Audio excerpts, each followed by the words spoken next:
Avez-vous déjà réfléchi à la façon dont votre entourage façonne votre vie, vos choix et même votre foi? La Bible commence le livre des psaumes par un puissant avertissement.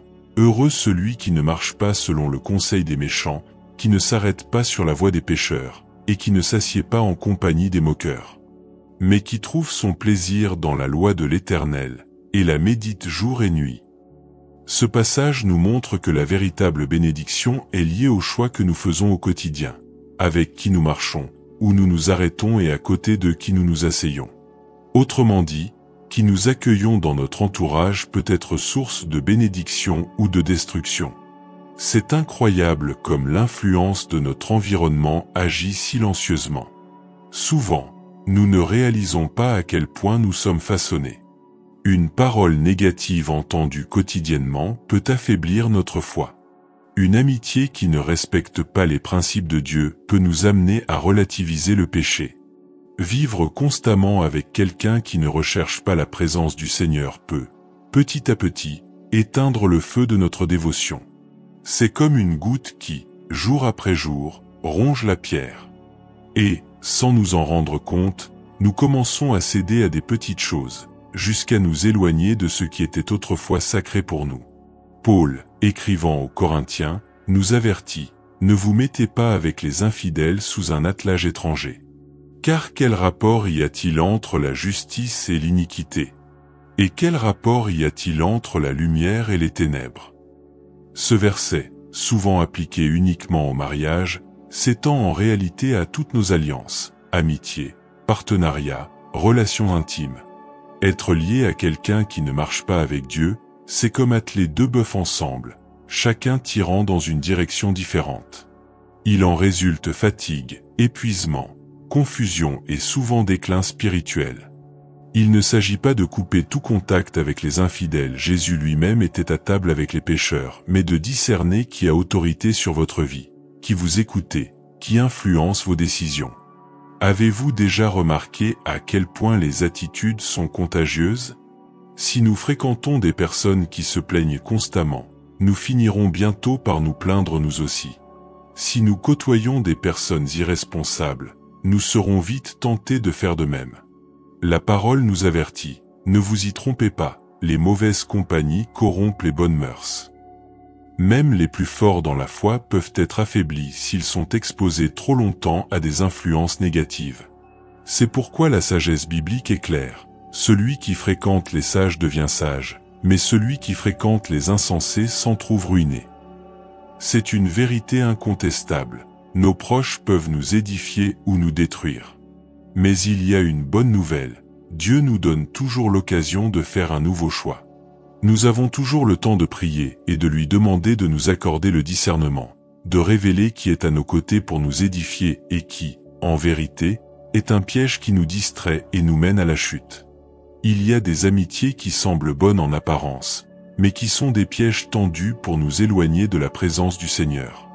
De même, il y a des relations que Dieu nous envoie comme de véritables dons, capables de nous fortifier en temps de crise, de nous soutenir dans la prière et de nous relever lorsque la vie tente de nous abattre. Le défi est de savoir les distinguer, et seule l'aide du Saint-Esprit le permet. C'est pourquoi, aujourd'hui, je vous invite à réfléchir. Qui est proche de vous? Ces personnes vous rapprochent-elles du Christ ou vous éloignent-elles de lui? Renforcent-elles votre foi ou vous incitent-elles à l'abandonner progressivement? C'est un choix incontournable, car les mauvaises fréquentations agissent en silence, jusqu'à ce que, avant même que nous nous en rendions compte, nous soyons déjà trop loin. Le Seigneur vous appelle aujourd'hui à examiner votre cœur et à décider avec qui vous avez cheminé. Et si ce message vous interpelle, je vous invite à rester avec nous. Chaque jour, sur notre chaîne, nous partageons des prières et des réflexions qui renforcent la foi et rapprochent nos cœurs de Dieu. Alors, abonnez-vous, aimez, partagez ce message et écrivez dans les commentaires ce que Dieu vous a dit. Votre interaction permet à cette parole de toucher davantage de vie et de renforcer notre communauté de foi. Avez-vous déjà remarqué comment la Bible nous donne des exemples clairs de l'impact de la compagnie sur nos vies? Prenons l'exemple de David et Jonathan. Bien que fils du roi Saül et héritier naturel du trône, Jonathan a reconnu que la main de Dieu était sur David. Il a choisi d'être loyal, de protéger son ami. Et grâce à cette amitié, David a été fortifié dans les moments de persécution et de danger. C'est le portrait d'une amitié qui vient de Dieu, quelqu'un qui ne rivalise pas, mais qui coopère, qui n'envie pas, mais qui soutient, qui ne s'éloigne pas de la présence divine, mais qui montre le chemin vers elle. Considérons maintenant Samson. Appelé dès le sein maternel à être naziréen, mis à part pour Dieu, Samson a perdu sa force et sa vision parce qu'il s'est associé à quelqu'un qui ne partageait pas sa foi et son alliance avec le Seigneur. Dalila semblait charmante, mais elle était le piège que l'ennemi utilisait pour détruire sa mission. Cela nous montre comment les amitiés et les relations peuvent être des instruments de bénédiction ou de ruine. Le cœur humain est souvent trompeur, et nous avons donc besoin de la sagesse de Dieu pour le discerner. L'ennemi se présente rarement ouvertement. Souvent, il utilise des masques, des charmes et des apparences pour nous attirer. Vous souvenez-vous de situations où, sous l'influence de quelqu'un, vous avez fini par prendre des décisions que vous avez regrettées par la suite? Combien de fois avons-nous cédé à la pression de nos pères, accepté des conseils qui ne venaient pas du Seigneur, ou emprunté des chemins qui nous ont conduits à des souffrances inutiles? C'est précisément pourquoi la parole insiste si fortement. Plus que toute autre chose, garde ton cœur, car de lui viennent les sources de la vie. Garder son cœur, c'est protéger ceux qui y ont accès. Mais il est important de se rappeler qu'il ne s'agit pas seulement d'éviter les mauvaises fréquentations. Dieu nous appelle aussi à cultiver de bonnes amitiés, des relations saines qui nous édifient et nous rapprochent de lui. Pensez à l'Église primitive. Les premiers chrétiens se réunissaient constamment pour prier, partager le pain, s'encourager mutuellement et rester fermes face à la persécution. Ils comprenaient que la foi ne se vit pas seule, mais en communauté. De même, aujourd'hui, vous avez besoin de personnes qui vous aident à porter vos fardeaux, qui sont prêtes à intercéder pour vous, qui vous soutiennent lorsque vos forces s'épuisent. Peut-être êtes-vous aujourd'hui entouré de personnes qui ne reflètent pas cette réalité. Votre vie est peut-être remplie de voix qui expriment la peur, le doute et l'incrédulité. Vous avez peut-être vécu en étroite collaboration avec des personnes qui n'accordent pas d'importance à la présence de Dieu, et de ce fait, votre foi s'est affaiblie. Mais je tiens à vous dire, il est encore temps de changer. Le Seigneur peut vous faire entrer dans la vie, vous faire nouer des amitiés qui vous fortifient véritablement. Il peut couper les liens qui ne vous servent plus, éliminer les présences qui vous éloignent et créer des relations qui vous rapprochent de lui. L'important est de ne pas résister au processus. Parfois, cela fait mal quand Dieu retire quelqu'un de notre vie. Nous pensions que l'amitié ou la relation était essentielle, mais avec le temps, nous avons réalisé que c'était un fardeau qui nous empêchait d'avancer. En plaçant notre confiance en lui, nous comprenons que chaque séparation est également prise en charge. Toute perte n'est pas une défaite, c'est souvent une délivrance. C'est pourquoi je vous invite aujourd'hui à une profonde réflexion. Quelles relations ont façonné votre cœur? Avez-vous écouté la voix des sages ou avez-vous été influencé par des moqueurs? Avez-vous consacré du temps à des personnes qui prient, qui méditent la parole, qui encouragent votre foi? Ou avez-vous gaspillé votre énergie avec celles qui affaiblissent votre cheminement spirituel? Dieu veut que vous fassiez preuve de discernement et de courage. Le discernement pour reconnaître qui est envoyé par lui et qui n'est qu'une distraction. Le courage de vous éloigner de ceux qui ne vous édifient pas et de vous rapprocher de ceux qui vous rapprocheront de lui. Car la vérité est simple et indéniable. Votre compagnie façonne votre destinée. Et maintenant, nous arrivons à un point crucial. Qui est vraiment assis à la table de votre cœur?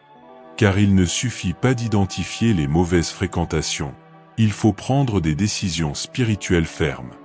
Souvent, nous savons que certaines amitiés nous éloignent de Dieu, mais nous persistons à les entretenir par peur de la solitude, par attachement émotionnel, ou même par commodité. Le problème est que chaque minute passée avec des personnes qui nous éloignent du Seigneur est une minute volée à ce qu'il veut construire en nous. L'ennemi le sait, et c'est pourquoi il œuvre si silencieusement, plaçant sur notre chemin des personnes apparemment inoffensives, mais qui, avec le temps, sapent notre foi et éteignent notre flamme spirituelle.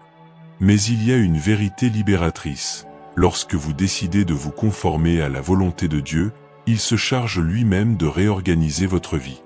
Il écarte ceux qui ne coopèrent pas avec son dessein et rapproche ceux qui sont des instruments d'édification. C'est pourquoi la prière est si nécessaire. En priant, vous demandez le discernement. Vous demandez des yeux spirituels pour voir au-delà des apparences. Vous invoquez le Saint-Esprit pour révéler vos intentions cachées, pour démasquer les pièges, pour vous montrer qui a été placé sur votre chemin comme une bénédiction et qui comme une distraction. Souvenez-vous, même Jésus avait un Pierre, un Jean et un Judas. Ceux qui marchent à ses côtés n'ont pas tous le même cœur. Certains sont un soutien, d'autres un fardeau. Certains fortifient, d'autres affaiblissent. Mais si le Maître lui-même a fait face à cela, vous le ferez aussi. La différence réside dans l'attention, dans la capacité à ne pas laisser les mauvaises fréquentations s'enraciner dans votre cœur. Et peut-être vous demandez-vous aujourd'hui, mais comment gérer quelqu'un que j'aime, mais qui m'éloigne de Dieu? La réponse réside dans l'équilibre entre amour et limite. Vous pouvez prier, vous pouvez intercéder, vous pouvez aimer profondément, mais vous n'avez pas besoin de vous accrocher au point d'être éloigné de la présence de Dieu. Vous pouvez être lumière, mais vous n'avez pas besoin de laisser les ténèbres dominer votre vie. Être chrétien, c'est aimer sans compromettre les principes. C'est tendre la main sans perdre de vue la croix. La bonne nouvelle, c'est que lorsque vous êtes prêt à marcher avec les sages, Dieu non seulement protège votre cœur, mais multiplie aussi les fruits de votre vie. Il vous donne des amis qui prient pour vous, qui vous rappellent vos promesses lorsque vous les oubliez, qui vous soutiennent dans les moments les plus difficiles. Il vous met en contact avec des personnes qui vous poussent vers le ciel, et non vous en éloignent. C'est cette communauté de foi qui nous fait grandir, nous épanouir et persévérer jusqu'au bout.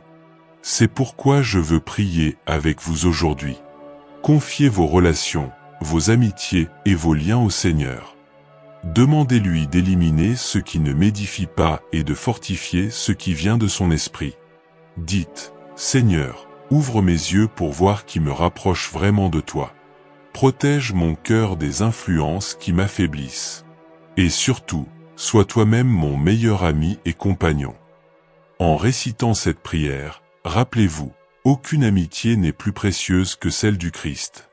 Il est l'ami fidèle, celui qui ne trahit jamais, n'abandonne jamais, ne déçoit jamais.